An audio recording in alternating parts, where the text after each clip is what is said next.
This right here is a 1978 K5 Blazer, part of the Squarebody line, which was produced from 1973 to 1987, 1991. If you've just picked up one of these and you're looking to make it handle a little bit better, drive a little bit better, perform a little bit better, maybe even be a little bit more comfortable and safe, then you need to watch this video, because we are going to be addressing probably one of the #1 complaints I have about these vehicles, which is the factory steering. In this week's video, we're going to be pulling off all of the factory steering and switching to a crossover setup. That's going to involve removing the steering box and plating the frame. It's going to involve putting a new passenger side knuckle and steering arm on, and going to a new drag link setup. It's not that complicated. I'm going to go through every step that we need to go through. I'll have all the parts listed down below, so you guys can tackle this in your garage and get your new project driving and handling like it should.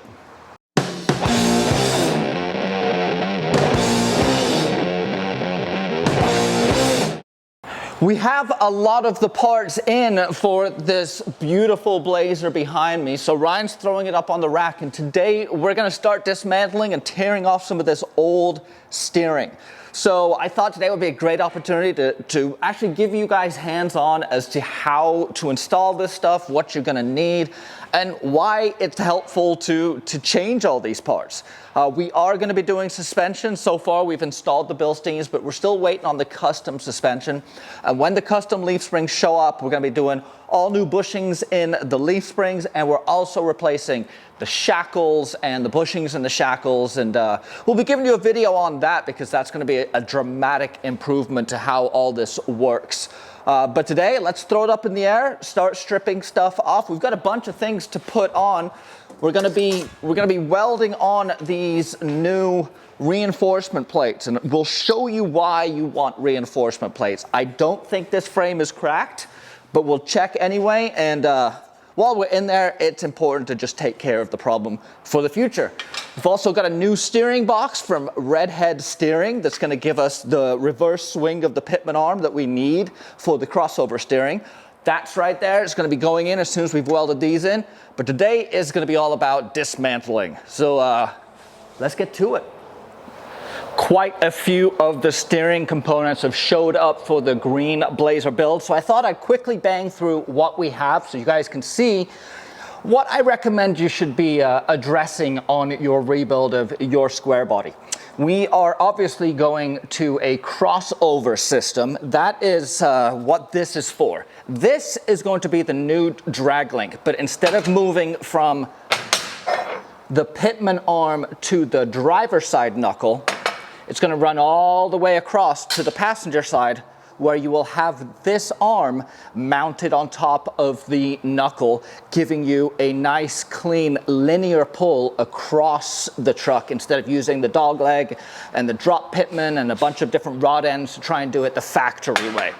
So these two pieces will work very nicely together. This is the drag link, so you can see that it's got a drop to it. This drop will help accommodate the height difference and alleviate some of the stress that you're going to find on these rod ends, help them last a lot longer. This is the new tie rod that we're going to be replacing his old tired tie rod with. It's once again got the Kevlar ORD rod ends that I am pretty fond of, and I'm generally not a fan of rod ends. I think they fall apart too frequently. Go take a look at the first video I put out. I'm going to link it up here. It's got all the details on what we did and what our plan was, but so far we've addressed a bunch of the cosmetic stuff. He had, you know, the wrong color bulbs and the old faded plastic cover on here. So we've replaced these with some LMC replicas. We've also replaced the rear lights with some LED lights. And we're going to be replacing these old halogens with these killer new KCs. And this is going to give him a daytime running light. It's going to give him a high beam and a low beam, all in a sweet, small, perfect package. I'm really stoked on this. This is probably my favorite front end from the Squarebodies. I love this front end, and putting great lighting in here, it's gonna be rad. So just the little things sometimes, changing your lighting, giving yourself the ability to see at night. I know, crazy concept, huh? It's gonna make a big difference in the overall performance and enjoyment of this truck. There's a lot of leverage coming off of this pitman arm that is trying to shear this box off of the frame. Now it is bolted in what should be 4 locations. This one actually only has 3 bolts in it. But what happens is these holes, they end up getting overlyzed, stretched, and over time you get fatigue in the metal, which leads to a crack. That's gonna end up leading to a loose steering box, which best case scenario is gonna be hard to drive. Worst case scenario, your steering box falls off your frame and you crash into a wall. I can't stop! Make sure that you get your return and supply side lines unhooked. It's gonna drop fluid, so have something underneath when you do it. And there should be 4 bolts holding this guy on. You'll see these are the mounting ears right on the back side that will be bolted down. They can be awkward to get to. There is 4 of them. Just make sure you get all of them out. Otherwise, the box isn't going anywhere. But this is going to go over the frame. It's going to add reinforcement to the frame in these strategic points. And also, if you do have a crack, it's going to reinforce it after you've repaired it too. I'm still not convinced that this isn't a crack. And then this is the other piece that comes with it. That once again, this guy, I gotta remember how these go on now, but I'm pretty sure right like that. This guy is gonna go underneath to support the frame, and when used in conjunction with both of these,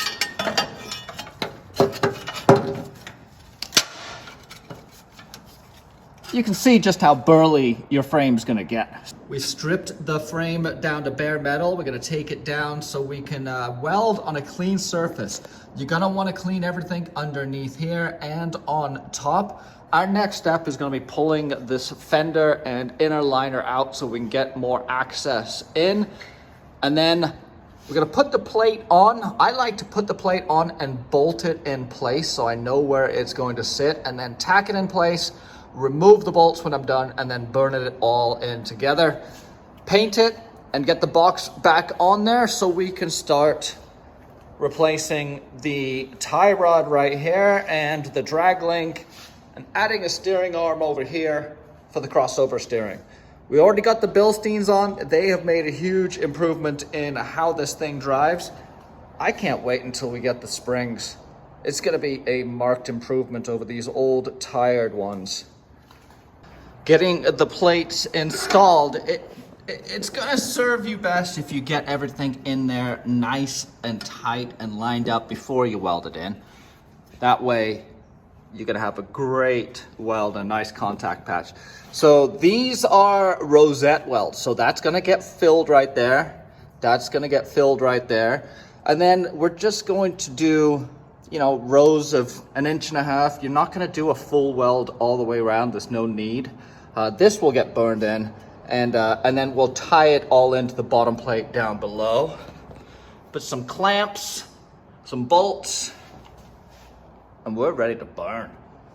If you guys are watching this, undoubtedly you are a fan of square bodies. And guess what? So is this guy. So do me a solid, click the subscribe button down below. I don't ask anything for these videos. I just put them together so you guys can benefit from all the mistakes I've made. So do me a solid, smash that button, give me a like, a subscribe, drop me a comment, let me know what you're working on and what you think should be the first upgrade to your truck. Little bit of cleanup and then throw some paint on here, wait for it to dry, and throw the steering box back on. Then we can pull the drag link and tie rod and get this thing buttoned up. So this is the steering arm that is going to be going over on the passenger side knuckle. You'll see that we have this angle cut into it. That is because you'll see that your knuckle actually sits at a slight angle itself.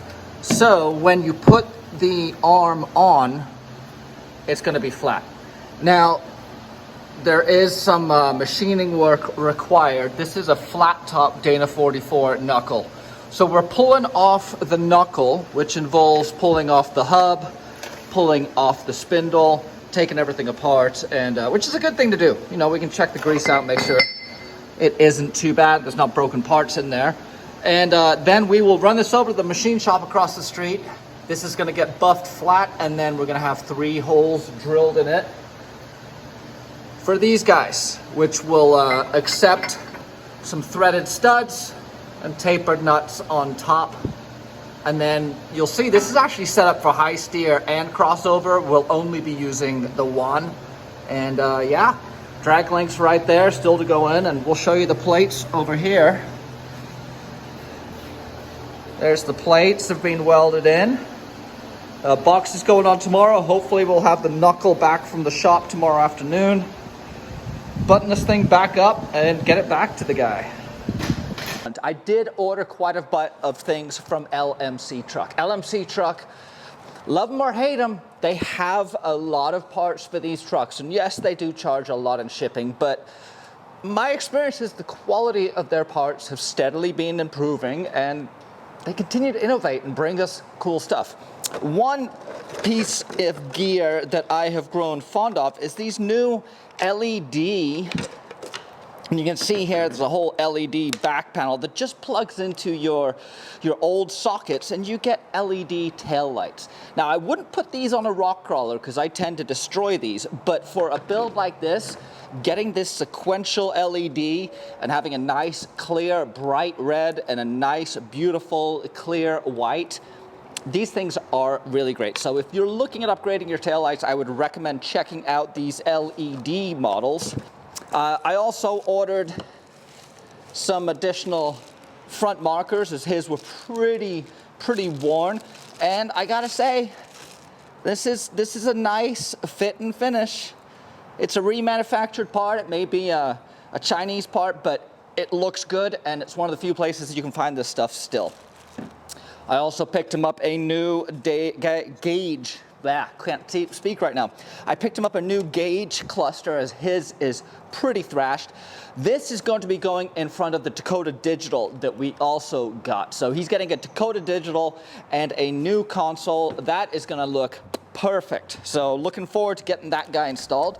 We had initially hoped to reuse this flat top knuckle and just get it machined, but a lot of heating, beating, and pressing, and we could not get these ball joints out. I guess 45 years is too long. So we ordered up a new passenger side Reid knuckle that comes with a machine top and all the holes drilled to accept the studs, and threw that on. We know for sure he's not going to have any problems with this setup. This thing is super burly. Red Loctite, put the top on, torque everything down. We got steering.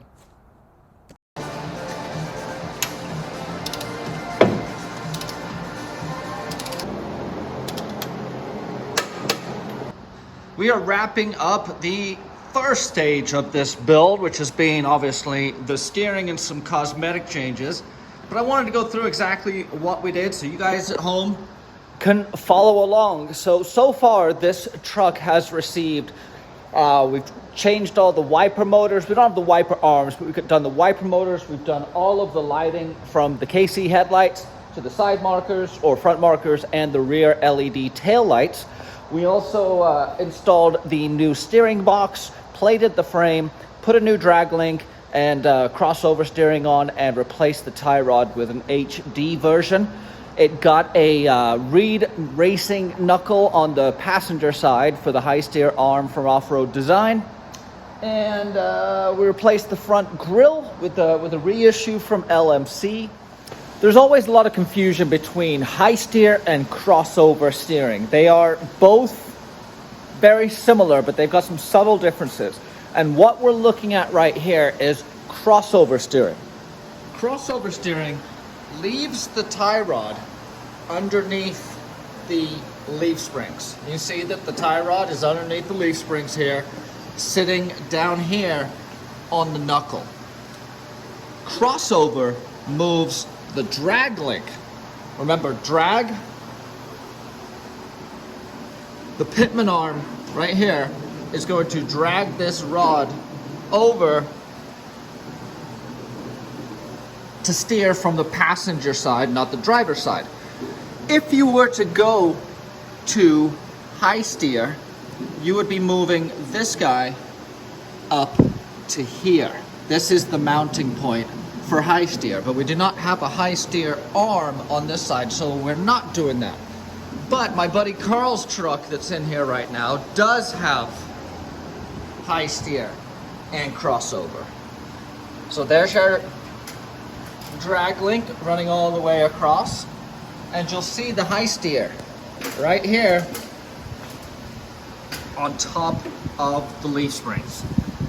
This is the main difference you're gonna see. See right there, his tie rod is out of the way, can't get damaged by rocks. Whereas this, it's still vulnerable to rock damage. It's not that big of a deal. If you're not doing a ton of rock crawling, don't worry about it. I actually stuck with regular steering, not high steer, on the Suburban because I knew I wasn't going to be getting into the rocks. And quite honestly, it's a much better leverage ratio. The further you have these tie rods out off the front of the knuckle, the better. And you can see it's about an inch back.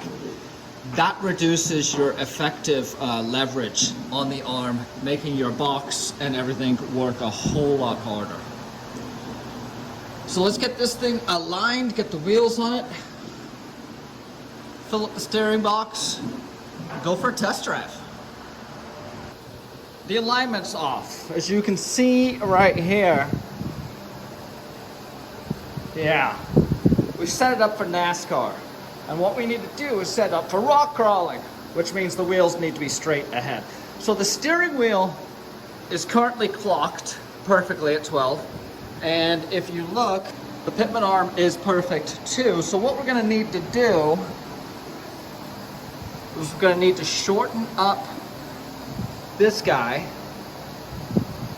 and then adjust the length on this guy. Actually, we're gonna extend this one out. That's what I mean. Tie rod is in, drag link is in. What we're doing now is setting the alignment. So the way I do this, and there are many ways to do this, but this is what's worked for me for years. First, I get my steering wheel centered. So get your steering wheel so it is at the 12 o'clock position. Then make sure that your pitman arm is at the 6 o'clock position, or 12 o'clock, but not askew. Once you've got those two centered, get your passenger wheel pointed perfectly straight. And I like to just look down the line of the vehicle and you'll get a rough idea. Your tie rod is reverse thread on one end, meaning that when you twist the bar, it's going to pull both wheels in or out, depending on which way you rotate it. Just make sure that both rod ends have equal amounts of thread showing on them before you put it in. Now here comes the magic. You've got your wheels where you think they need to be. Get a piece of tape, mark a repeatable, and that's key, repeatable position on either side. And what we're going for is we want to have what's called positive toe, which means you're gonna have a little bit of an inward toe. It's only gonna be 1/8 of an inch.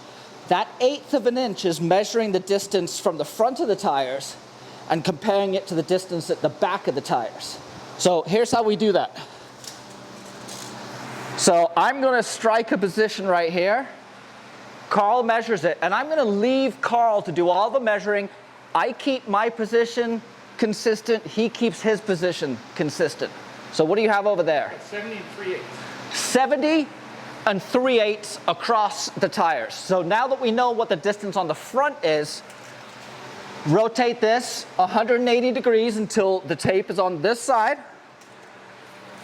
Same location, Carl measures. 70.5. We have 1/8 of positive toe. Just enough in, and too much toe and you'll start to see death wobble and other issues. 1/8 inch is perfect.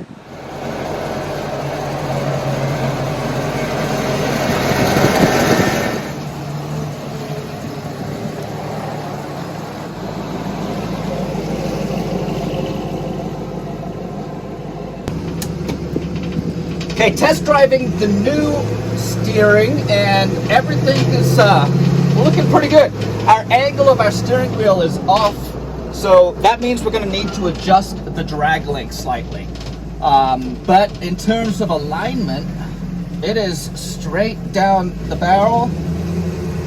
So I think I nailed it with our alignment and toe. We just need to fix the steering drag length a little bit. But steering is tight. I mean, look at this. It's just rolling down the road. No steering wheel input. Yeah. I'm stoked, man. This thing's feeling so much better already.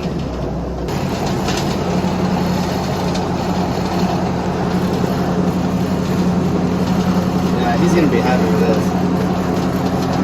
Feels just so much more connected. Yeah, you don't have to worry about it. Before you were fighting to stay straight.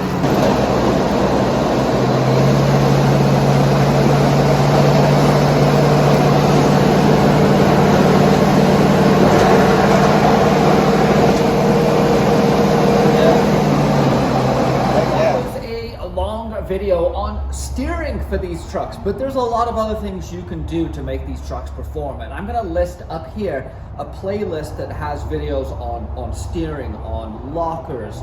I'm going to put up one on electrical and the seat bracket. So I have a ton of content for you guys to go look at and see how to do various projects that improve these awesome trucks. Also down below, do not forget that all the parts that I use from Off-Road Design are going to be linked down below along with the LMC stuff, and then you can go straight over to the Off-Road Design website and you will see the build list that I used on here on their site.